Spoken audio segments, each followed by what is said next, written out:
Okay, push, push. What? Ito, land the ball, land the ball, land the ball.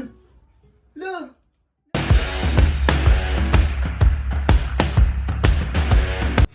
Papa? Papa, ang wifi papa nasira!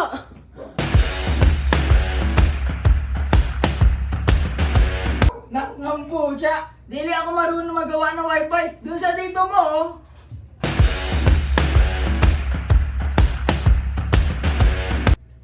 Ayos wifi baka mo. Akong bahala. Tuturuan namin kayo.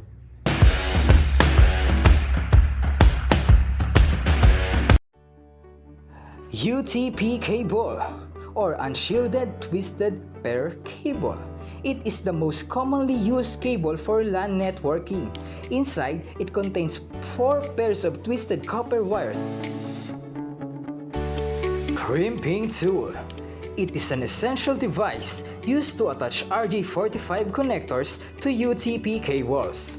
By applying pressure, it securely locks the metal pins inside the connector onto the cable's wires. Wire stripper. This tool is designed to remove the outer insulation of the UTP cable without damaging the internal wires. It provides a clean, precise stripping, making it easier to arrange the individual color-coded wires. RJ45 connector. The small plastic plug used at the ends of Ethernet cables. Each connector houses 8 metal contacts. LAN tester. A device used to check the integrity of a newly created Ethernet cable.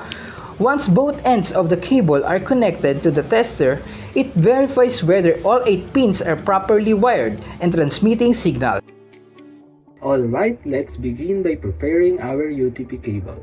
Cut the cable to your desired length using a proper wire cutter, making sure the cut is clean and straight. Next, we strip the outer jacket, gently remove about 1 inch or 2 to 3 centimeters of insulations without harming the twisted pairs inside.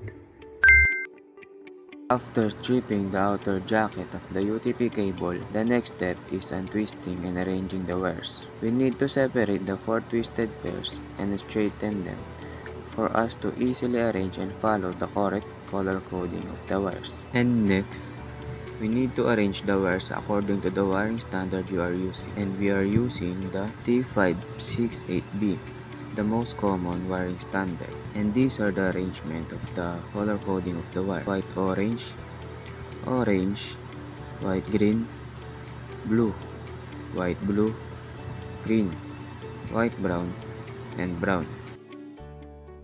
Trim the wires evenly. Use the cutter section of the crimping tool to trim all 8 wires so their ends are perfectly even.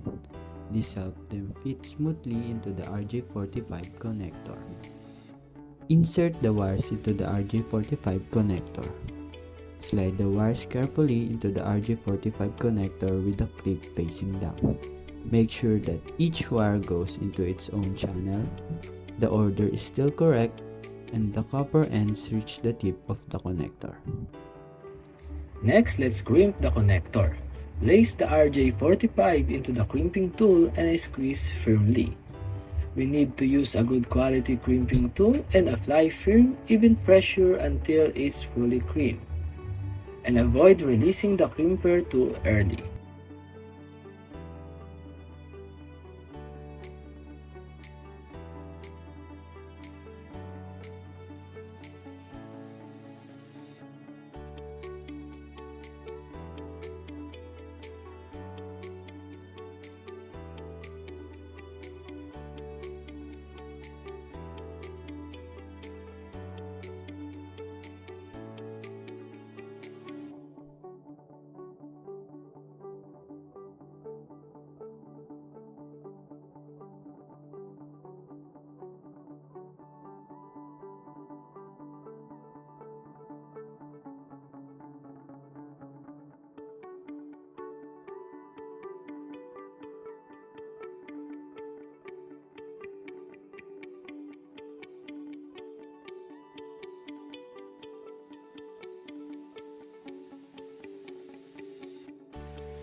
Now let's test the cable.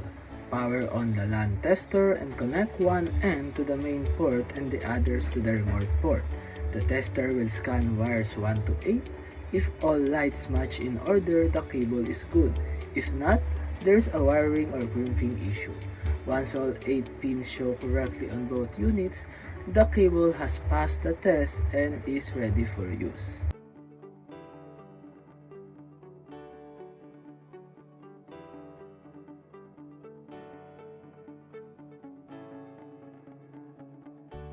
And now, we will arrange the wire according to the wiring standard you are using. And we are using the crossover cable, which is the T568, the most common. And the color coding is white green, green, white orange, blue, white blue, orange, white brown, and brown.